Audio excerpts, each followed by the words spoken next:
ಹರಿಸಬಹುದು ಒಟ್ಟು 28 ಟಿಎಂಸಿ ನೀರನ್ನ.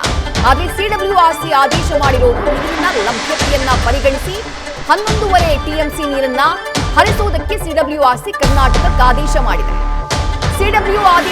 ಸಿಡಬ್ಲ್ಯೂಆರ್ಸಿಯ ಆದೇಶವನ್ನ ಪಾಲಿಸಿ ಅಂತ ಹೇಳಿ ಈಗ ಸಿಡಬ್ಲ್ಯೂಎಂಎ ಕೂಡ ಕರ್ನಾಟಕಕ್ಕೆ ಸೂಚನೆಯನ್ನ ಕೊಟ್ಟಿದೆ. ಕರ್ನಾಟಕದ ಸದ್ಯದ ಸಿಚುವೇಶನ್ ಏನು? ಜುಲೈನಲ್ಲಿ ಮಳೆ ಬಂದಿರಲಿಲ್ಲ, ಕಂಡೀಷನ್ ಸ್ವಲ್ಪ ಕ್ರಿಟಿಕಲ್ ಆಗಿತ್ತು. ಆದ್ರೆ ಆಗಸ್ಟ್ ನಲ್ಲಿ ಮಳೆ ಬಂತು, ಹಾಗಾಗಿ ಸದ್ಯಕ್ಕೆ ಕುಡಿಯುವ ನೀರಿಗೆ ತೊಂದರೆ ಇಲ್ಲ. ಆದ್ರೆ ವ್ಯವಸಾಯಕ್ಕೆ ಸಂಬಂಧಪಟ್ಟ ಹಾಗೆ, ಕಾಲುವೆಗಳಿಗೆ ನೀರು ಹರಿಸೋದಕ್ಕೆ ಸಂಬಂಧಪಟ್ಟ ಹಾಗೆ ಅದಕ್ಕೆ ರಾಜ್ಯ ಸರ್ಕಾರ ತೀರ್ಮಾನವನ್ನ ತೆಗೆದುಕೊಳ್ತಾ ಇದೆ, ಚಿಂತನೆಯನ್ನ ಮಾಡ್ತಾ ಇದೆ. ಆದ್ರೆ ಮುಂದಿನ ದಿನಗಳಲ್ಲಿ ಮುಂಗಾರು ಈ ಬಾರಿ ನಿರೀಕ್ಷಿತ ರೀತಿಯಲ್ಲಿ ಇಲ್ಲದೆ ಇರುವಂತಹ ಕಾರಣಕ್ಕಾಗಿ, ಪ್ರೆಡಿಕ್ಷನ್ ಮಾಡೋದಕ್ಕೆ ಸಾಧ್ಯ ಆಗದೇ ಇರುವಂತಹ ಕಾರಣಕ್ಕಾಗಿ ಮುಂದಿನ ದಿನಗಳಲ್ಲಿ ಕಾವೇರಿ ಜಲಾನಯನ ಪ್ರದೇಶ ಜೊತೆಗೆ ಕಾವೇರಿ ನೀರನ್ನ ಡಿಪೆಂಡ್ ಆಗಿರುವಂತಹ ಕರ್ನಾಟಕದ ಭಾಗಗಳು, ಆ ಭಾಗದಲ್ಲಿ ಕುಡಿಯೋ ನೀರು ಹಾಗೆ ಬೇಸಾಯಕ್ಕೆ ಸಂಬಂಧಪಟ್ಟ ಹಾಗೆ ಬೇಕಾದಷ್ಟು ನೀರು ನಮ್ಮಲ್ಲಿ ಇದೆಯಾ ಇಲ್ವಾ ಅನ್ನೋದನ್ನ ಎನ್ಶ್ಯೂರ್ ಮಾಡ್ಕೊಳ್ಳುವಂತಹ ಕೆಲಸವನ್ನ ಕರ್ನಾಟಕ ಸರ್ಕಾರ ಮಾಡಬೇಕಾಗಿದೆ. ಅದೇ ವಾದವನ್ನ ಸಿಡಬ್ಲ್ಯೂಎಂಎ ಮುಂದೆ ಮಂಡನೆ ಮಾಡುವಂತಹ ಕೆಲಸವನ್ನ ನಾವು ಮಾಡಿದ್ವಿ ಅನ್ನುವಂತಹ ಮಾತನ್ನ ಗೌರವ್ ಗುಪ್ತಾ ಅವರು ಹೇಳಿದ್ರು. ಐಎಂಡಿಯ ಪ್ರೆಡಿಕ್ಷನ್ ಏನಿದೆ, ಹವಾಮಾನ ಇಲಾಖೆಯ ಪ್ರೆಡಿಕ್ಷನ್, ಮುಂದಿನ ದಿನಗಳಲ್ಲಿ ಎಷ್ಟು ಮಳೆ ಬರಬಹುದು, ಎಷ್ಟು ಒಳಹರಿವು ಜಲಾಶಯಗಳಿಗೆ ಬರಬಹುದು ಅನ್ನೋದನ್ನ ಆಧರಿಸಿ ನೀರನ್ನ ಹರಿಸುವುದಕ್ಕೆ ಸೂಚನೆಯನ್ನ ಕೊಡಲಾಗಿದೆ ಅನ್ನುವಂತಹ ಮಾಹಿತಿಯನ್ನ ಗೌರವ್ ಗುಪ್ತಾ ಅವರು ಸಭೆಯ ಬಳಿಕ, ಸಿಡಬ್ಲ್ಯೂಎಂಎಯ ಸಭೆಯ ಬಳಿಕ ಗೌರವ್ ಗುಪ್ತಾ ಅವರು ನೀಡಿರೋದು. ಮತ್ತಷ್ಟು ಡೀಟೇಲ್ಸ್ ನಮ್ಮ ಪ್ರತಿನಿಧಿ ಚಂದ್ರಮೋಹನ್ ನೀಡ್ತಾ ಹೋಗ್ತಾರೆ. ಚಂದ್ರಮೋಹನ್, ಸಿಡಬ್ಲ್ಯೂಆರ್ಸಿ ಕೊಟ್ಟಂತಹ ಆದೇಶವನ್ನ ಸಾಮಾನ್ಯವಾಗಿ ಮರುಪರಿಶೀಲನೆ ಮಾಡೋದು ಅಥವಾ ಅದರಲ್ಲಿ ಪ್ರಮಾಣವನ್ನ ಕಡಿಮೆ ಮಾಡೋದು ಹಾಗಾಗಿ ಬಹಳ ಕಡಿಮೆ. ಸಿಡಬ್ಲ್ಯೂಆರ್ಸಿ ಏನಾದರೂ ಶಿಫಾರಸು ಮಾಡ್ತು ಅಂತಂದ್ರೆ ಸಿಡಬ್ಲ್ಯೂಎಂಎ ಅದನ್ನ ಪ್ರಶ್ನೆ ಮಾಡಿದ್ರೆ ಸಾಮಾನ್ಯವಾಗಿ ಎತ್ತಿ ಹಿಡಿಯುವಂತಹ ಕೆಲಸವನ್ನ ಮಾಡುತ್ತೆ. ಈಗ ಮತ್ತದೇ ಆಗಿದೆ. ಈಗ ಕರ್ನಾಟಕದ ನಿಲುವೇನಾಗಿರುತ್ತೆ ಅಂತ ಹೇಳಿ, ಕರ್ನಾಟಕ ಸರ್ಕಾರ ನೀರನ್ನ ಹರಿಸಲೇಬೇಕಾದಂತಹ ಅನಿವಾರ್ಯ ಸಿಚುವೇಶನ್ ನಲ್ಲಿ ಇದೆಯಾ ಅಂತ ಹೇಳಿ ಚಂದ್ರಮೋಹನ್. ಇದು ವಿದ್ಯಾರ್ಥಿ, ಈಗ ಕರ್ನಾಟಕ ತಮಿಳುನಾಡಿಗೆ ಕಾವೇರಿ ಕಣಿವೆಯ 4 ಡ್ಯಾಂಗಳಿಂದ ನೀರನ್ನು ಹರಿಸಲೇಬೇಕಾದಂತ ಅನಿವಾರ್ಯ ಸ್ಥಿತಿನಲ್ಲಿದೆ. ಈಗಾಗಲೇ ಈ ಹಿಂದೆ 12,000 ಕ್ಯೂಸೆಕ್ ನೀರನ್ನ ಪ್ರತಿನಿತ್ಯ ಹರಿಸಬೇಕು ಅಂತ ಹೇಳಿ ಕಾವೇರಿ ನೀರು ನಿರ್ವಹಣಾ ಪ್ರಾಧಿಕಾರ ಅಂದ್ರೆ ಸಿಡಬ್ಲ್ಯೂಎಂಎ ಆದೇಶವನ್ನು ಕೊಟ್ಟಿತ್ತು. ಇದನ್ನ ಪ್ರಶ್ನೆ ಮಾಡಿ ಕರ್ನಾಟಕ ಕೂಡ ಮೇಲ್ಮನವಿಯನ್ನ ಸಲ್ಲಿಸಿತ್ತು. ನಮಗೆ 12,000 ಕ್ಯೂಸೆಕ್ ನೀರನ್ನ ಹರಿಸಲಿಕ್ಕೆ ಆಗೋದಿಲ್ಲ, ಕೇವಲ 6,000 ಕ್ಯೂಸೆಕ್ ನೀರನ್ನ ಮಾತ್ರ ಹರಿಸ್ತೇವೆ. ಯಾಕೆಂತಂದ್ರೆ ಈ ಮೊದಲು ಕಾವೇರಿ ಕಣಿವೆ ಡ್ಯಾಂಗಳಿಗೆ ಪ್ರತಿನಿತ್ಯ 60,000 ಕ್ಯೂಸೆಕ್ಸ್ ವರೆಗೂ ನೀರು ಒಳಹರಿವಿತ್ತು. ಆದ್ರೆ ಈಗ ಅದು ಕೇವಲ 10,000 ಕ್ಯೂಸೆಕ್ಸ್ಗೆ ಇಳಿದಿದೆ. ಹೀಗಾಗಿ ನಾವು 12,000 ಕ್ಯೂಸೆಕ್ಸ್ ನೀರನ್ನ ಹರಿಸಲಿಕ್ಕೆ ಆಗೋದಿಲ್ಲ, ಈ ಕೇವಲ 6,000 ಕ್ಯೂಸೆಕ್ಸ್ ನೀರನ್ನ ಹರಿಸ್ತೇವೆ ಅಂತ ಕರ್ನಾಟಕ ಹೇಳಿತ್ತು. ಆದ್ರೆ ಈಗ 9,000 ಕ್ಯೂಸೆಕ್ಸ್ ನೀರನ್ನ ಪ್ರತಿನಿತ್ಯ ಮುಂದಿನ 15 ದಿನದವರೆಗೂ ಕೂಡ ಹರಿಸಲಿಕ್ಕೆ ಕಾವೇರಿ ನೀರು ನಿರ್ವಹಣಾ ಪ್ರಾಧಿಕಾರ ಆದೇಶವನ್ನು ಕೊಟ್ಟಿದೆ.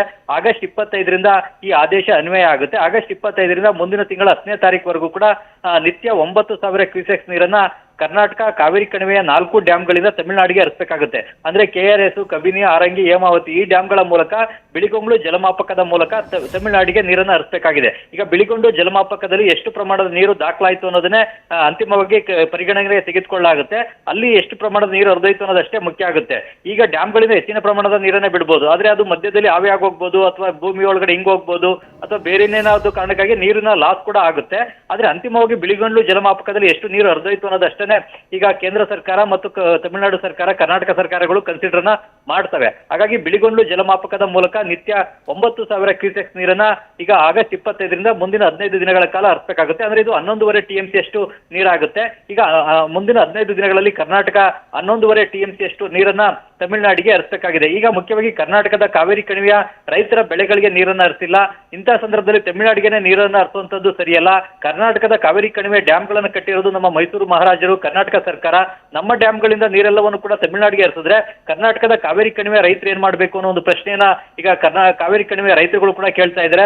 ಮತ್ತೆ ಕರ್ನಾಟಕದಲ್ಲೂ ಕೂಡ ಮುಖ್ಯವಾಗಿ ಕುಡಿಯುವ ನೀರಿನ ಉದ್ದೇಶಕ್ಕೆ 40ರಿಂದ 50 ಟಿಎಂಸಿ ಅಷ್ಟು ನೀರು ಬೇಕು, ಪರಿಸರ ಸಂರಕ್ಷಣೆಗೆ 10 ಟಿಎಂಸಿ ನೀರು ಬೇಕು ಮತ್ತು ಅಂತರ್ಜಲದ ಸಂರಕ್ಷಣೆಗೂ ಕೂಡ 5 ಟಿಎಂಸಿ ನೀರು ಬೇಕು. ಹೀಗಾಗಿ ಕರ್ನಾಟಕಕ್ಕೆ ಸುಮಾರು 60 ಟಿಎಂಸಿ ಅಷ್ಟು ನೀರು ಬೇಕಾಗುತ್ತೆ. ಇಂಥ ಪರಿಸ್ಥಿತಿನಲ್ಲಿ 11.5 ಟಿಎಂಸಿ ಅಷ್ಟು ನೀರನ್ನ ಮತ್ತೆ ತಮಿಳುನಾಡಿಗೆ ಹರಿಸ್ತಕ್ಕಂಥದ್ದು ಸೂಕ್ತ ಅಲ್ಲ. ಇದು ಕರ್ನಾಟಕಕ್ಕೆ ಮಾರಕವಾದಂತ ಆದೇಶ ಅಂತೇಳಿ ಈಗ ಕಾವೇರಿ ಕಣಿವೆ ರೈತರು ತೀವ್ರವಾಗಿ ಆಕ್ರೋಶವನ್ನ, ಅಸಮಾಧಾನವನ್ನ ವ್ಯಕ್ತಪಡಿಸ್ತಾ ಇದ್ದಾರೆ.